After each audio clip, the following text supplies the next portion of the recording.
তাহলে রড কোষ এবং কোন কোষের পার্থক্য করছো না? ওকে, তো এখন দেখো যে এখানে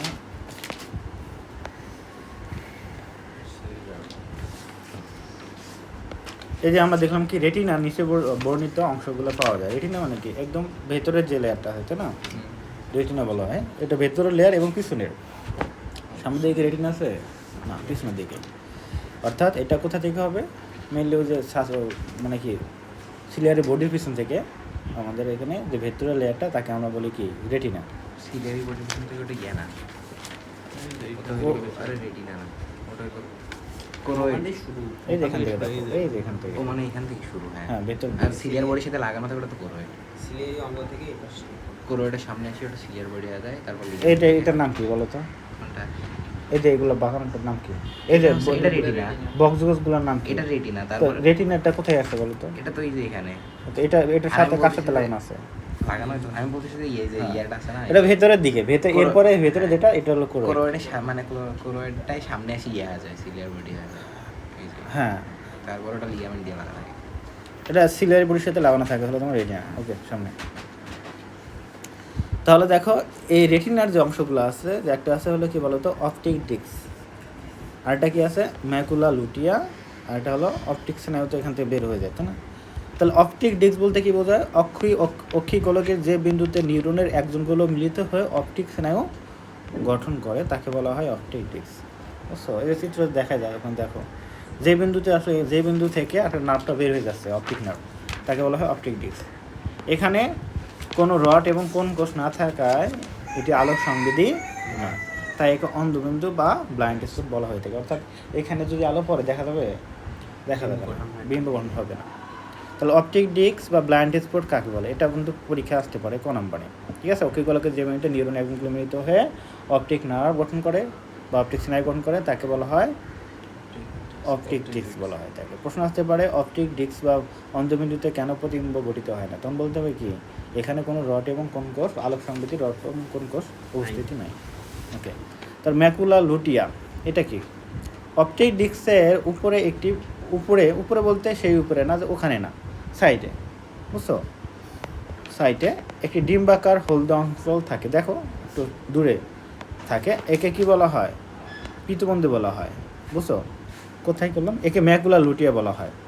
এর কেন্দ্রে ছোট্ট আর একটি গর্ত থাকে যাকে বলা হয় ফোবিয়া সেন্ট্রালিস বা পিতবিন্দু বলা হয় থাকে। দেখো যে কোথায় যেন একটা ফিগার আছে সামনে, এই যে এটা ওখানে দেখো, এই দেখুন, দেখো এটা গেলো এখানে দেখো, এই যে এটা হলো অপটিক ডিস্ক। এখান থেকে দেখো এই দিকে এই জায়গায় দেখা হয়েছে ফোবিয়া সেন্ট্রালিস।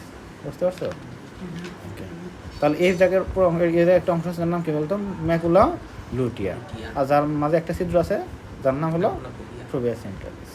এই জায়গায় যদি আলো পড়ে তাহলে সব থেকে আমাদের উজ্জ্বল প্রতিবিম্ব গঠিত হয়ে থাকে। ঠিক আছে, একদম স্পষ্ট।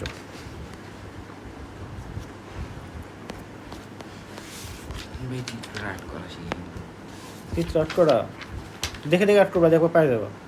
মানে এটা কোনো ইয়ে টিয়া নাই, এক পাশ থেকে দেখে দেখে আট করবা, হয়ে যাবে, ইজি তো। ফোবিয়া সেন্ট্রালিস বলা হয়ে থাকে।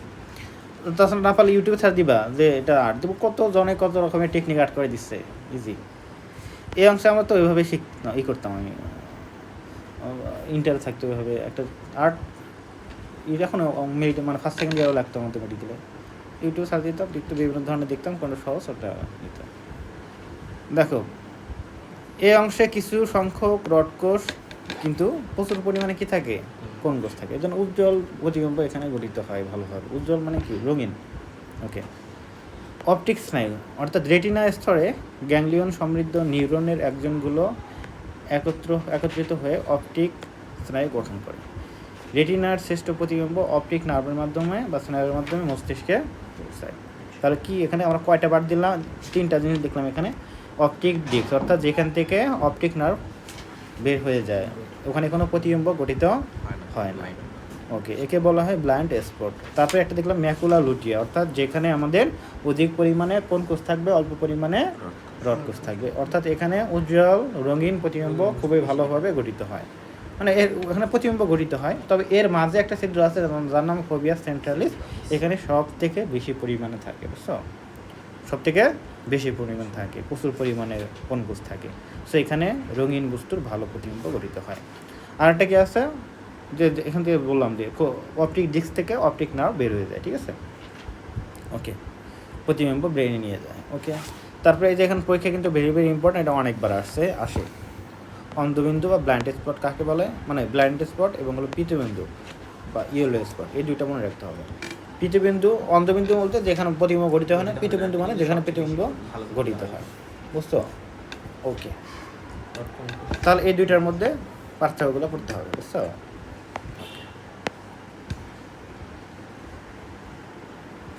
তারপরে রেটিনার কাজ কী তাহলে বুঝতে পারলা? রেটিনা তাহলে ফটোগ্রাফিক ফিল্মের মতো কাজ করে, যেখানে প্রতিবিম্ব গঠিত হয়, তাই না? এটা হলো রেটিনার ফটোগ্রাফিক প্লেটের মতো কাজ করে, যেখানে দর্শনীয় বস্তুর প্রতিবিম্ব সৃষ্টি করে। এর কোষগুলোর তীব্র আলোয় এবং রড কোষগুলো অল্প পরিমাণ প্রতিবিম্ব সৃষ্টি করে। ওকে, অল্প আলোয় প্রতিবিম্ব তৈরি করে। পীতবিন্দুতে দর্শনীয় বস্তুর সুস্পষ্ট প্রতিবিম্ব গঠিত হয়। কেন বলো তো? কী বললাম? কোন কোষ থাকে পৃথিবীতে? ওকে, লেন্স যদি বলি, লেন্স তো জানো, লেন্স কি? ওকে, পিপলের পিছনে অবস্থিত সিলিয়ারি বডির সাথে সাসপেন্সরের লিগামেন্ট দ্বারা ঝুলে থাকে একটি স্বচ্ছ স্থিতিস্থাপক উত্তল লেন্স। কেমন উত্তল লেন্স? দ্বি উত্তল চাকতির মতো একটি লেন্স থাকে, এবং দ্বি উত্তল বোঝো, এরকম বুঝছো, দ্বি উত্তল থাকে। লেন্সের পিছনের সে সামনের দিকে একটু বেশি চাপা থাকবে এবং নরম ও কিছুটা হলুদ বর্ণের হয়ে থাকে। বয়স বাড়ার সাথে সাথে এগুলো চাপা আরও চাপা হয়, হলদে হয় এবং গাঢ় হয়, তাই এর স্থিতিস্থাপকতা কমে যায়, নষ্ট হয়ে যায়। বয়স হলে কী হয় বলতো? ক্যাটারেক্ট হয়, অর্থাৎ ছানি পড়ে চোখে, বুঝছো? তখন লেন্সটা পরিবর্তন করতে হয়। ছানি অপারেশন করে না, সানি তুলে নিচে ওটা লেন্স পরিবর্তন করে দেয়। তো উপরে একটা সাদা স্তর করে দেখি, সাদা স্থান ওরকম মনে হয়, সাদা স্থান ভেতরের লেন্সটাই ওরকম হয়ে যায়, দেখবা যে ঘোলাটাই দেখা যাচ্ছে, মানে উপরে ফুটে ওঠে। ওটা ডাইলেটর দিলে বা যেমন পিলো কার্পেন দিলে ওটা দেখা যায় একদম, মনে করো তখন আরও ভেসে ওঠে, একদম দেখা যায় ডাইলেট করা যায়। যখন ডাইলেট করা মানে কি? ডাইলেটর মানে পিউপিলটা বড় হবে, কারণ ভেতরের লেন্সটা ভালো দেখা যাবে না, একদম পুরো ফাঁকা থেকে দেখা যায়। তো এখন একটু ভেসে ওঠে একদম।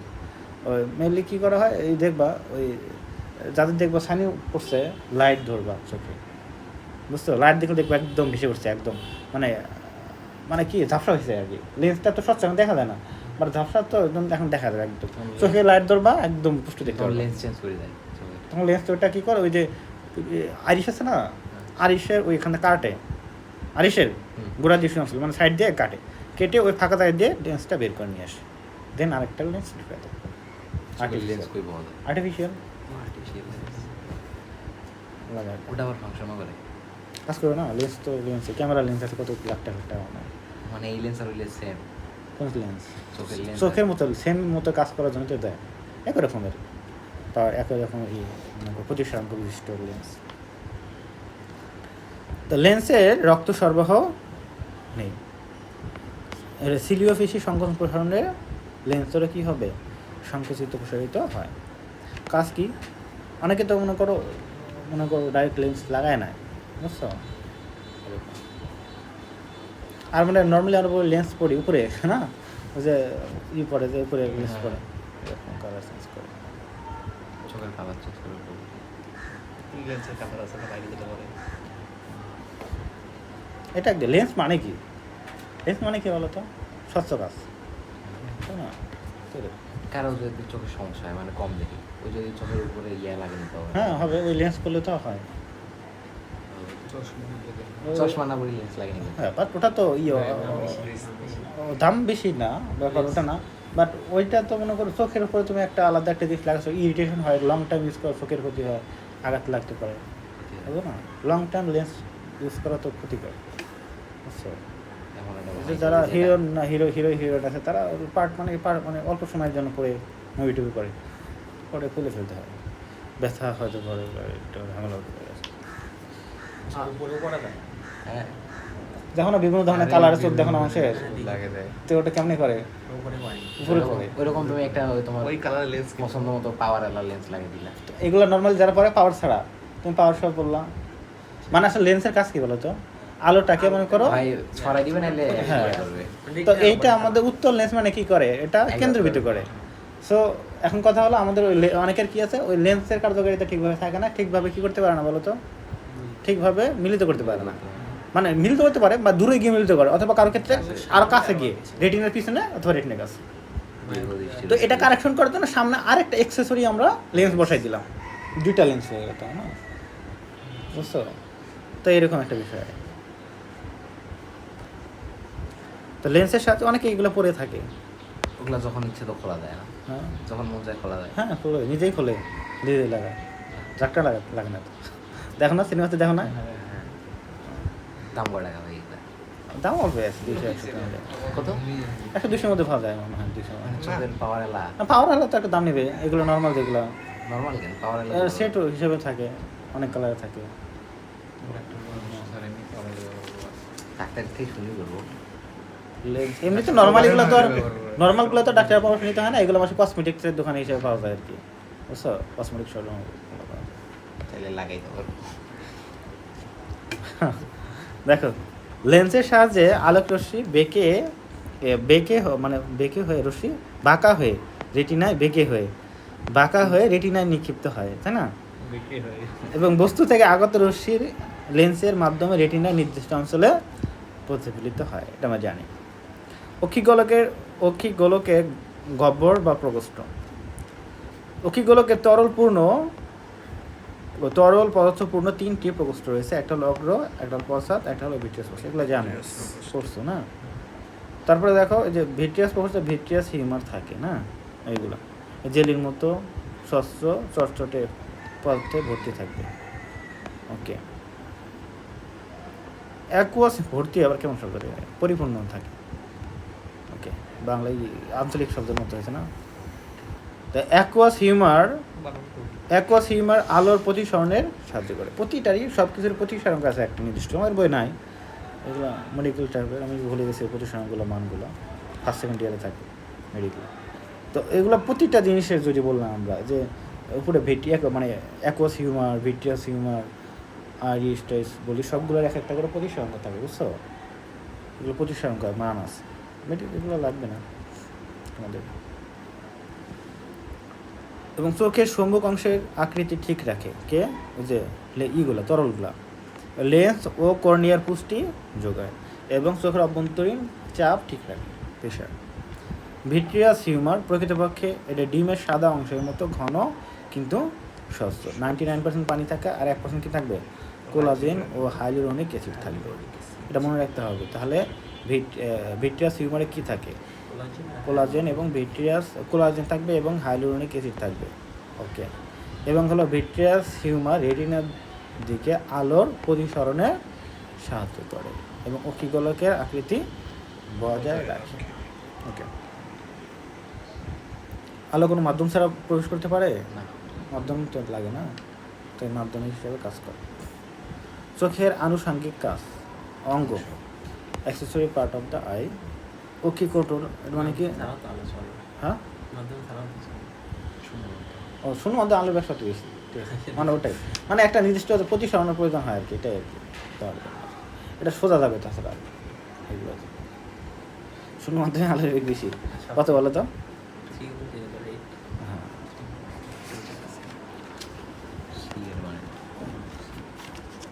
দেখো বলো তো, আমরা সূর্যের রশ্মি কেন লাল দেখি, সূর্যকে কেন লাল দেখি ইয়ের দিকে, যখন অস্ত যাবে তখন কেন লাল দেখা যাবে, বলো, বলতে পারবো?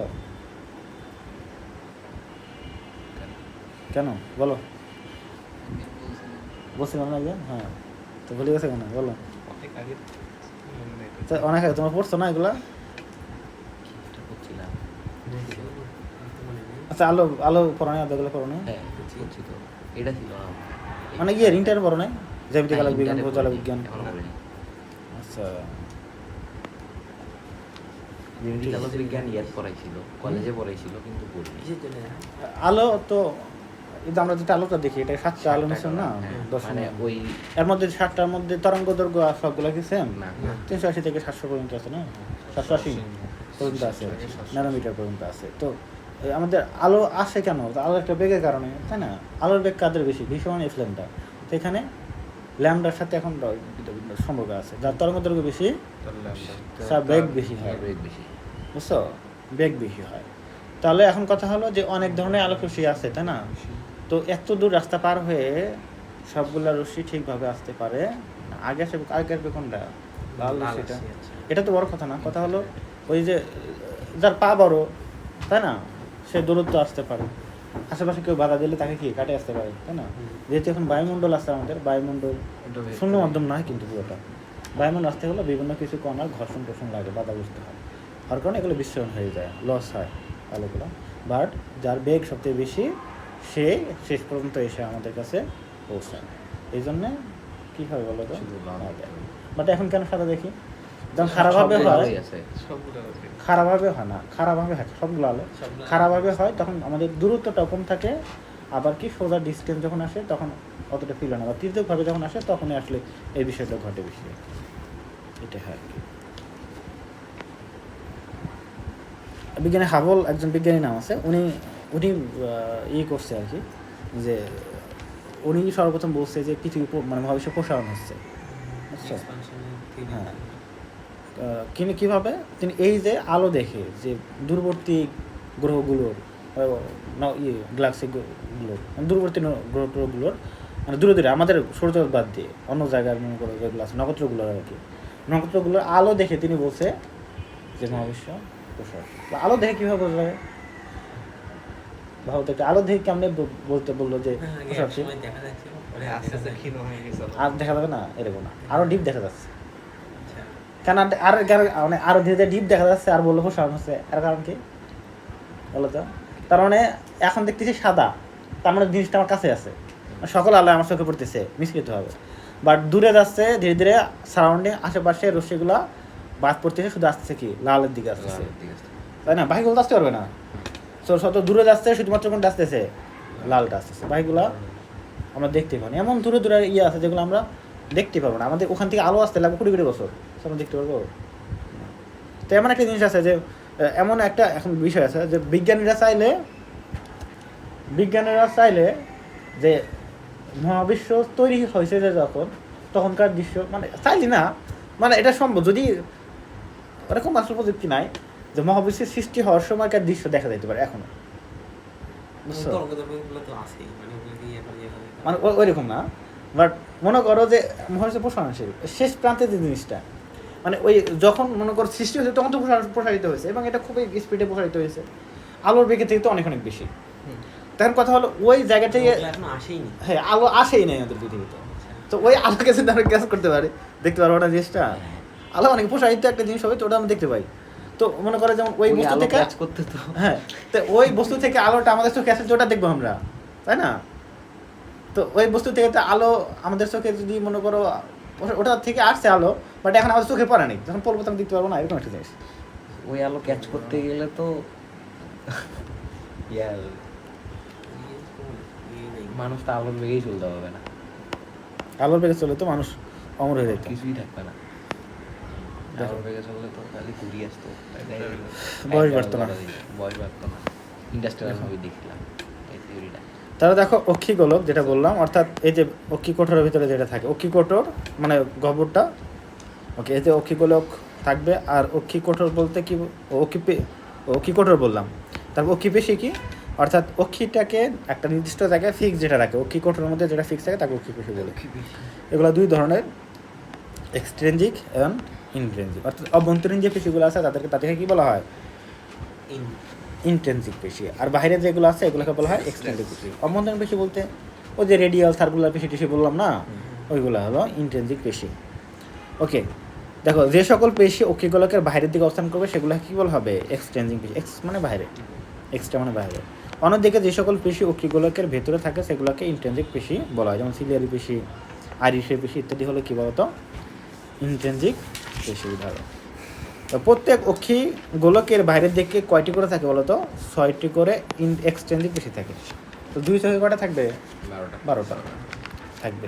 এগুলো আবার দুই ভাগ করা হয়ে থাকে, 4টি করে রেকটাস আর 2টো করে অবলিক। রেকটাস আর অবলিক মানে কি? রেকটাস মানে বলছিলাম না সোজা স্ট্রেট, আর অবলিক মানে বাঁকানো এরকম, তাই না? তো এইটা, তো এটা দুইটা চারটি থাকবে রেক্টাস আর দুইটা থাকবে অবলিক। তো বিষয়টা হলো হ্যাঁ, এগুলো কি কি হবে বলো তো? যে ওকে এটা মনে বুঝতে পারো। হ্যাঁ, মিডিয়াল সহজ তো। Medial rectus, lateral rectus, superior rectus, inferior rectus, superior oblique, inferior oblique. একদম সহজ করে দেই। কথা হলো যে মিডিয়াল মানে কি মাঝের দিকে থাকে, ল্যাটারাল মানে পাশে থাকে।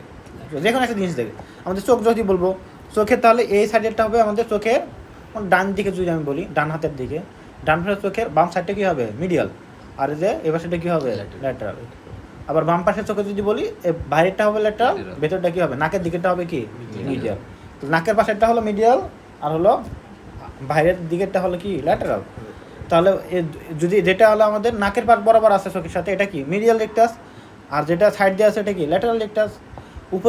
উপরের জিনিসকে বলি আমরা সুপিরিয়র, নিচেরটাকে বলি আমরা ইনফিরিয়র। উপরের দিয়ে যেটা আছে সেটা কি উপরিয়র রেক্টাস, মানে উপরিয়র মানে কি সুপিরিয়র রেক্টাস, আর এটা হলো ইনফিরিয়র রেক্টাস। ওকে, এখন উপরের দিকে একটা অবলিক আছে, নিচের দিকে একটা অবলিক আছে। উপরের দিকে এইভাবে যেটা অবলিক থাকবে এটা কি এইভাবে চোখকে ঘুরে সাহায্য করবে, নিচের দিকে আছে এই দিকে চোখকে ঘুরে চেষ্টা করবে, বুঝছো? তাহলে উপরে যেটা আছে তাকে বলা হয় সুপিরিয়র রেক্টাস আর কি সুপিরিয়র অবলিক, আর নিচে যেটা আছে মানে বাঁকা যেটা আছে এটা হলো ইনফিরিয়র অবলিক। এটা সহজ না? তাহলে মিডিয়াল রেক্টাস, ল্যাটারাল রেক্টাস, উপরে যেটা আছে সুপিরিয়র রেক্টাস, ইনফিরিয়র রেক্টাস, উপরে একটা বাঁকানা আছে সুপিরিয়র অবলিক, নিচে আছে একটা ইনফিরিয়র অবলিক। বুঝতে হয়েছে? বলো তো কি কি? মিডিয়াল, তারপর হচ্ছে মিডিয়াল কি রেক্টাস, মিডিয়াল রেক্টাস, হুম, তারপর হচ্ছে ল্যাটারাল ল্যাটারাল, তারপর উপরে হচ্ছে রেক্টাস, হ্যাঁ ল্যাটারাল ল্যাটারাল রেক্টাস, রেক্টাস, উপরে হচ্ছে সুপিরিয়র হুম। রেক্টাস, আর নিচে হচ্ছে ইনফিরিয়র রেক্টাস, আর হচ্ছে উপরে হচ্ছে আবার বাগান যেটা ওটা হচ্ছে সুপিরিয়র অবলিক হ্যাঁ নিচেরটা রেক্টাস, আর হচ্ছে এটা ইনফিরিয়র অবলিক রেক্টাস। শুধু অবলিক, এটা অবলিক আর রেক্টাস মানে এটা বোঝাচ্ছে হলো রেক্টাস মানে সোজা, সোজা, অবলিক মানে বাঁকা। মানে বাঁকা। সো অবলিক মানে একটা থেকে দুইটা হতে পারে না। ওই ডক্টর জাকির নায়কের একটা লেকচার ছিল, দেখলাম আমি আগে থেকে বলতাম। তো সমাজের মানুষরা এগুলো বিশ্বাস করবে না, মানবে না এগুলো, মানে বাংলাদেশের ইমামরা তো এগুলো মানে না। এখন মানে এখন আধুনিক হচ্ছে না, এখন অনেক কিছু করছে, আগে তো অনেক কিছুই মানতো না। ওই যে কথা হলো যে যেমন অনেক বলে তোমার হয়তো মনে বলতে আল্লাহ কি সব করতে পারে, সব কিছু করতে পারে না, আল্লাহ সব কিছু করতে পারে না। আল্লাহ কখনো এটা বলেও নাই যে আল্লাহ সব কিছু এরকম করতে একটা পারে। কোশ্চেন করছিল মনে হয় যে জাকির নায়কের এই আমি একটা কোশ্চেন করছিলাম এরকম যে আল্লাহ সর্বশক্তিমান বাট আল্লাহ সব কিছু পারে এরকম কথা কোনো অনেক কোথাও নাই, বুঝছো? সব পারে এরকম কথা কোরআনে কোথাও মানে নাই। এরকম একটা প্যারাডক্সের মতো একটা এখানে question যেমন বিষয়টা আছে। বলছে যে এরকম যদি বা আল্লাহ মানে তোমার যেমন এখানে একটা বলা যায় কথা যে তুমি যদি বলো যে আল্লাহ আমাকে আপনার জগতের বাইরে রাখেন, পারবে? পুরাটা তো তার জগৎ, অন্য কার জগৎ আছে? নাই, এটা পারবে না। তারপরে মানে এগুলা প্যারাডক্সের হ্যাঁ। মতো, এগুলা কোশ্চেনগুলাই থাকা উচিত না। অবাস্তব জিনিস না, অবস্থা বলতে কিছুই নাই, সবই বাস্তব। মানে অবাস্তব জিনিস তুমি ঠিক করতে পারো না। থিওরিটিক্যাল। আবার যদি বলো ছোট করে বড়, এটা এখন কেমন জিনিস? ছোট করে আর বড় হবে? এরকম তো হবে না। আর ছোট হয়ে বড় মাথায় ছোট করে বড় কেমন? তো এরকম কোশ্চেনগুলাই ঝামেলা, মানে কোশ্চেনগুলাই থাকা উচিত না, এগুলা প্যারাডক্স টাইপের কোশ্চেন। যেটা আমরা বুঝি না পারি না সেটাকে হয়তো প্যারাডক্সের মধ্যে ফেলাই দিতে পারো, কিন্তু আসলে ওটা তো যুক্তি। তোমাকে যদি আমি বলি তোমার বাড়ির বাইরে আমাকে রাখো, রাখতে পারবো না? হ্যাঁ। তো তোমার বাড়ির বাইরে জায়গা আছে, কিন্তু আল্লাহর কি বাড়ির বাইরে কোনো জায়গা আছে? আল্লাহর পুরাটাই তার, সো তার পক্ষে সম্ভব না। তো এরকম ঠিক আছে কি না সেটা তো আমরা জানি না। তার মানে সৃষ্টিকর্তা নাই, দুজন, নাই। হ্যাঁ? সৃষ্টিকর্তা দুজন, না, সৃষ্টিকর্তা তো বাইরে বানায়নি, এটা তো আমরা জানি না। তার মানে তার এরিয়ায় তো সব নাকি? না, তারই সব, কিন্তু আমরা তো জানি না আছে কি না। আচ্ছা বললো তো সব মহাবিশ্ব খুলতে তারই, এটা তো বলছো। হ্যাঁ। তার মানে তার এরিয়াতে বাড়িতে তার কিছু নাই আছে? নাই তো। ঝামেলা, এগুলো প্যারাডক্স টাইপের কোশ্চেন, এগুলা এগুলোর কোনো ইয়া নেই। সীমাবদ্ধ করে দিয়েছে আল্লাহ। আর মানুষের আসলে ব্রেন অতটা না যে সব ভাবতে পারবে, এখানে একটা বিষয় আছে। সব ভাবনা ভাবাও যায় না, মানে ভাবার মতো আমাদের ক্যাপাসিটিও নেই, অনেক কিছু সব কিছু আমাদের কাছে বাস্তব মনে হয় না। আচ্ছা না, দেখবো তুমি যে জিনিসটা ভাবতে পারো গ্রামে একজন মূর্খ মানুষ ওই জিনিসটা ভাবতে পারবে, তার কাছে অকল্পনিক মনে হবে, বাস্তব না। তো এরকম হয়তো আমার ব্রেন, আমাদের হিউম্যান ব্রেন অতটা ক্যাচই করতে পারে না। যেমন আমাদের থেকে গরু ছাগলকে অতটা থিঙ্ক করতে পারবে, যেটা আমাদের একটা ডেভেলপমেন্ট, তার মানে আমরাও এমন কিছু আছে যেটা আমরা কল্পনা করতে পারি না, মিলাতে পারি না। এরকম কিছু অনেক কিছু আছে। এইরকম কথা বললা এটা কেমন? না। সব কিছু করতে পারে না। না, এটা তো নাই কোথাও। এইটা হলো কি, এটা হলো মানে ইয়েরা এটা কথা না। কেমন হয়ে যায়? এটা মানাই যায় না। না এইটা, তার এটা যদি তুমি না মানো তার মানে তুমি ঠকে যাবে। মানে ঠকে যাবে মানে কি এই যে এগুলো হলো ইয়েদের প্রশ্ন, ইহুদিরা প্রশ্ন করে ঠেকায়, মুসলমানদের ঠেকায় এগুলো বলে। মুসলমানদের মুখে এগুলো মানে হ্যাঁ, মুসলমানদের মধ্যে এটা বলতে হবে তোমাকে, নাহলে তুমি ঠকবা। তোমাকে এটা ইয়ে করতে হবে, মানে ডিফেন্ড করা হ্যাঁ, হবে যে মানে এটা তোমাকে বলতে হবে, মানে নিতে হবে। জাকির তার পুরানো তো এখানে কোথাও নাই। ডিফেন্ড করছিল আল্লাহ। হ্যাঁ, মানে তোমাকে যদি একজন ইহুদি বলে যে আল্লাহ কি সব পারে, তুমি যদি বলো না, তুমি যদি বলো আল্লাহ সব পারে, তাহলে ও যদি বলে কেমন সব পারে, এইগুলা তো পারবে না। আসলে অন্য বিষয়। তখন তুমি কি বলবা? অ্যান্সার দিতে পারবা? হ্যাঁ, অ্যান্সার ছাড়া তো তুমি যদি বলো না এগুলো আমি জানি না, তাহলে তো হবে না। তার মানে তুমি কিন্তু আল্লাহ ভুল আছে। এগুলা মোকাবেলা করার জন্য আর অনেক কিছু দিয়েছে মানুষের। এখন কথা হলো যে তুমি যে বলতেছো, তুমি কোন যুক্তিতে বলতেছো সবকিছু পারে? আল্লাহ কি কখনো বলছে? আল্লাহ কি কখনো বলছে হবে? এগুলো অন্য বিষয়। না, এগুলো না, এগুলো আল্লাহ কখনো বলেও নাই। এইরকম যুক্তিগুলো দেওয়ার জন্য আল্লাহর অন্যান্য উদাহরণ দিয়ে দিয়েছে। কি বিষয়? ওগুলো আমরা জানি। হ্যাঁ, যারা জানে তারাই তো ঠিক বলছে। আছে ভাই, এটা নিয়ে কালকে হবে, এটা আমি আজকে দেখব। এটা দেখো, যখন দেখেনি একটা বই দেখিও, লেকচার দেখিও, অনেক বলছে। কিন্তু এইরকম কথা বলা যে আল্লাহ সবকিছু পারে না, এটা কেমন হয়? এটা ঠিক আছে, এটা আজকে হ্যাঁ, এটা নিয়ে হবে। আলোচনা করিও। শোনো, মানে একটা জিনিস যেটা বলে নাই সেটা আমাদের বলা উচিত না, বুঝছো? নাকি তুমি বলে না, তুমি এখন বলবা সব পারে, মানে আল্লাহ বলে নাই। কিন্তু আল্লাহ তো কইছে যে কি আমি বলছে? সবকিছুই পারি। এটা বলে নাই, কেন বলে? কোরআনে কোথাও নাই এটা। কোরআনে না থাকলেও রাসূলের মাধ্যমে বলেছে। না, এটা বলে নাই তো, কোথাও বলে নাই। আচ্ছা, এটা আমরা দেখব। হাদিসে তুমি এরকম একটা দেখো। কোশ্চেন দেখছিলাম যে কি জানি বলে যে, শোনো, এখানে একটা বিষয় আছে, এটা এগুলো এই যে এগুলো বর্তমান মনে করো আলমগুলো, এটা একটা ঝামেলা। আল্লাহ কোরআনের মধ্যে বলছে যে মানে নবী যদি আমার নামে কোনো কিছু বানিয়ে মানে চালানোর চেষ্টা করতো, তাহলে অবশ্যই আমি তার ধরিয়ে ফেলতে, মানে কাটিয়ে ফেলতাম ডান হস্ত, দক্ষিণ হস্ত, এবং ধরিয়ে ফেলতাম জীবন ধ্বনি, এরকম একটা কথা বলছে। মানে তার মানে বোঝায় কি যে মুহাম্মদ সাল্লাল্লাহু আলাইহি ওয়াসাল্লাম আল্লাহর কথা বেঁধে রেখে কোনো কথাই বলে না। তার মানে যেটা পাইবা সেটা কি যাও। তুমি একটা জিনিস কল্পনা করো যে এই যে জুলাইয়ে কি হলো, এখন বিকৃত হয়ে গেছে, বিকৃত হয়েছে না? তোমার চোখে দেখা জুলাইয়ের এখন ইতিহাস কি বিকৃত হয়েছে না? প্রত্যেকটা দল তার তার মতে চালাচ্ছে, তাই না? এরপরে দেখো ৭১-এর কাহিনী তোমরা জানোই না, কিছু জানি না। জুলাইয়েরটাই বিকৃত হয়েছে, তার মানে ৭১টা তুমি ঠিক আছে? অবশ্যই ঠিক নাই। তার মানে দেখো যে জিনিসটা বর্তমানে এত মিডিয়া আছে, এত লেখার জিনিস আছে, ভিডিও ফুটেজ আছে, হাদিসে তো তারপরে রেফারেন্স শোনো, দিতে হবে। তারপরেও দেখো বিকৃত।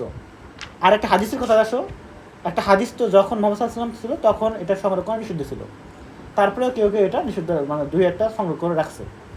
ওকে ওকে, এখন কথা হলো একজন হাদিসগুলো দেখবা অনেকগুলো আছে, সনদ মতন ব্যাখ্যা সব দেখবা যে একজনের থেকে আরেকজন শুনছে, আরেকজন থেকে আরেকজন শুনছে। আচ্ছা দেখো, হ্যাঁ থাকে না, একজন থেকে আরেকজন শুনছে। এখন একটা কথা হলো কি, তোমরা হলো উন্নত বর্তমান সভ্যতার মানুষ, ব্রেন অনেক ভালো। আজকের যুগে ওই টাইমে কিন্তু আমার শিক্ষিত ছিল না। তোমার সমাজে দেখো যে শিক্ষিত মানুষ, আরবদের ওই সময় ব্রেন সবচেয়ে ব্রেন এটা বলা যাবে, এটা এমনিতে বলা যাবে না। ব্রেন কে ছিল ভালো ছিল, ব্রেন নর্মাল যেমন ব্রেন, তার মানে এখন কমে গেছে ওদের কি, তখন ওদের মেধা শক্তি অনেক ভালো ছিল। মেধা শক্তি তখন ওদের আসলে ওটা আল্লাহ কথা বলছে এটা ব্রেন ভালো ছিল না, রাসূল হাদিসে আছে। এগুলো বললে তাহলে তোমাকে ঠেকাই দিবে ইহুদিরা, বুঝছো? তুমি ওইগুলো দেখবা, ওইগুলো মনে করে একজন থেকে আরেকজন শুনছে, আরেকজন থেকে আরেকজন শুনছে। সো যখন এইভাবে কেউ শুনবে একটা কথা, বুঝছো, তখন এটা অ্যাকুরেট 100% থাকে না। যখন হলো ওই যে কোরআন নাযিল হলো রাসূলের, এটা মুখস্থ, তাহলে দেখো রাসূল কিভাবে এত তাড়াতাড়ি মুখস্থ করলো। এটা তো আল্লাহ তাকে দিছে, ওই রকম ভাবে না সবাইকে জানে, সবাইকে দেয় কোরআনটা সংরক্ষণ করার জন্য আল্লাহ এরকম করে দিয়েছে। না, সবাইকে আল্লাহ এরকমটা ইয়ে দেয় না। করে। এটা কোনো কোথাও দেখছো পাইছো? না, এটা এটা কোথাও দেয় ছোট না। থাকি ভাই, এটা ছোটতে কই দেখছো? তাহলে রাসূল যে শোনো, হাদিস কোনো আয়াত দেখো। আচ্ছা ঠিক আছে, এটা নিয়ে কালকে হবে এই বিষয়টা।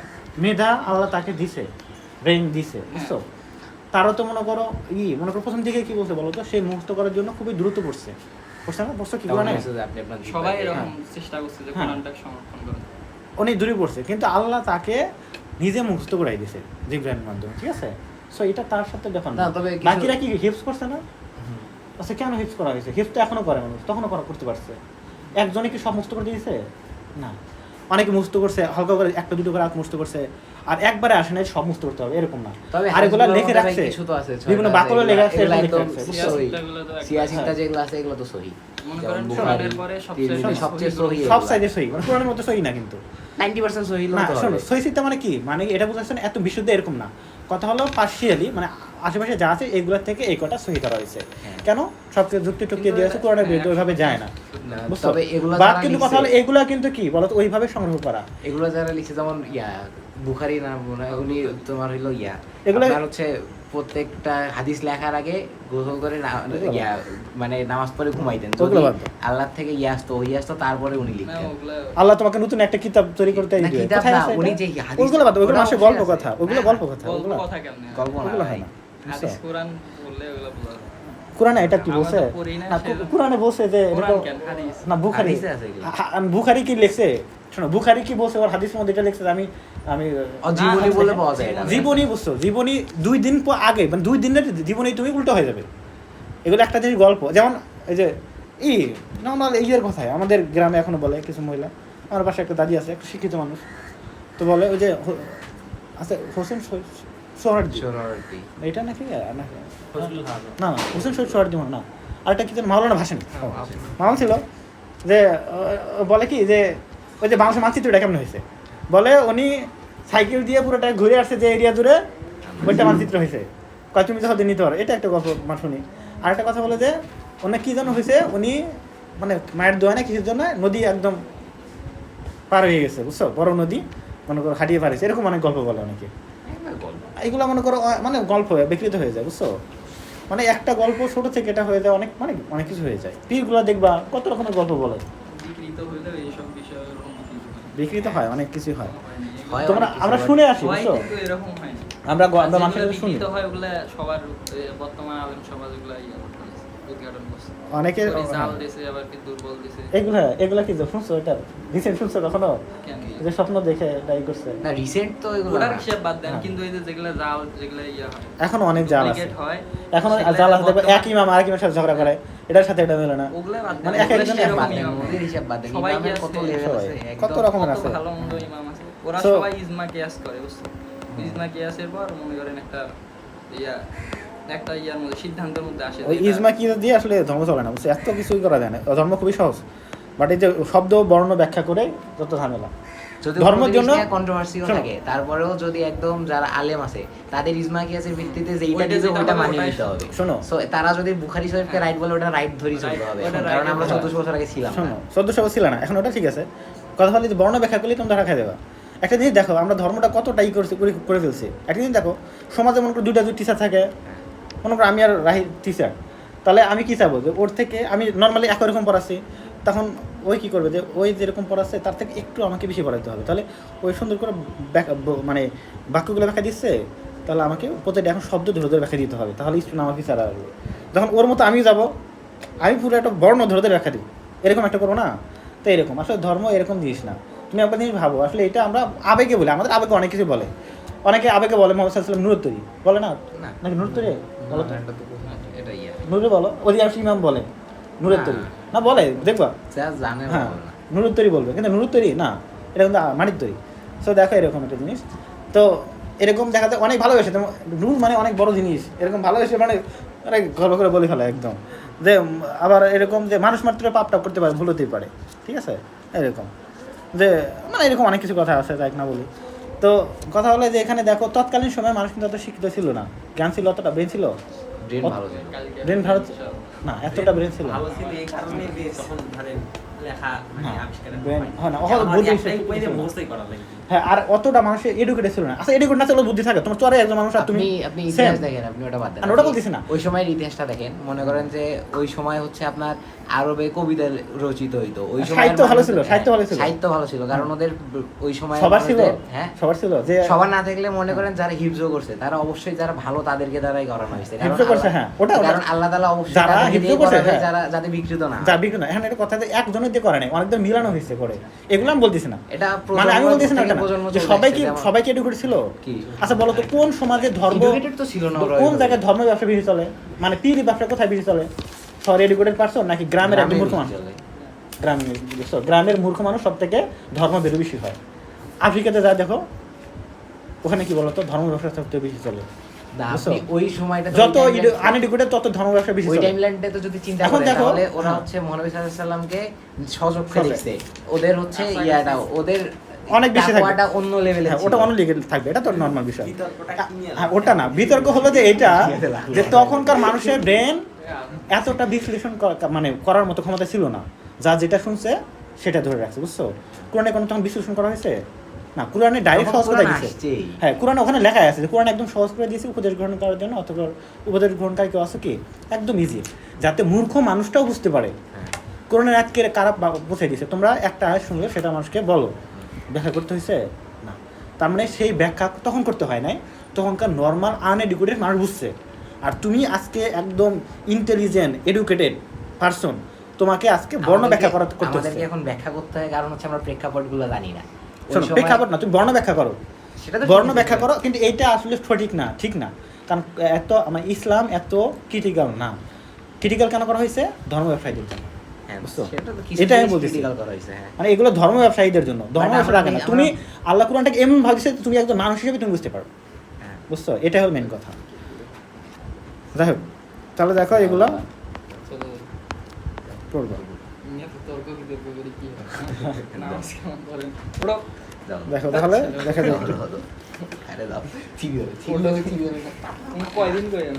ইমেল যাও যাও পরীক্ষা বলে শেষ হতে শুরু করে দেখো বলে দিছে এটা কি করতে হবে এখানে।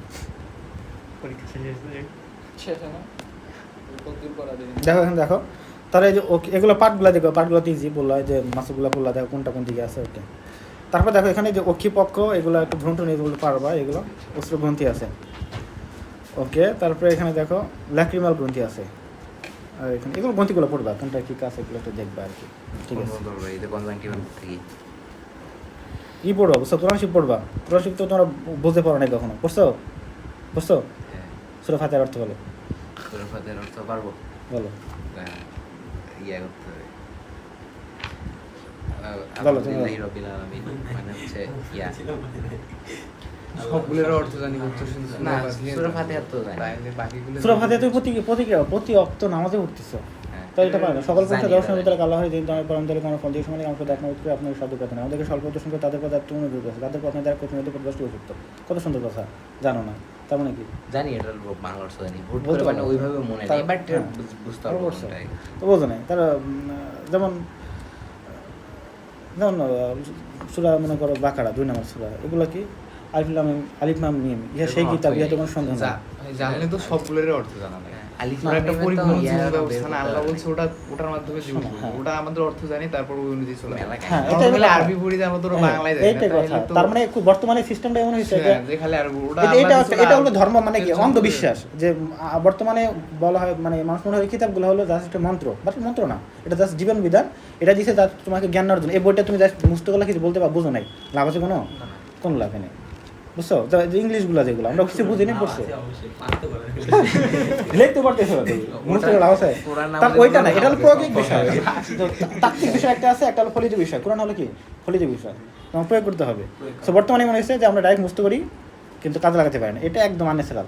তো আগে এতে যেমন হিফজ, বর্তমানে আমি যেটা বলি, আমি কথা বলি মানুষ এটা সবাই বর্তমান সমাজে কেউ মানবে না, কারণ আমি একটু যুক্তিবাচক কথা বলি। এক সময় দেখা যায় আমি আগে যে কথাগুলো বলি পরে কয়েক প্রজন্ম পরে দেখি ইমামরা এগুলো মানে।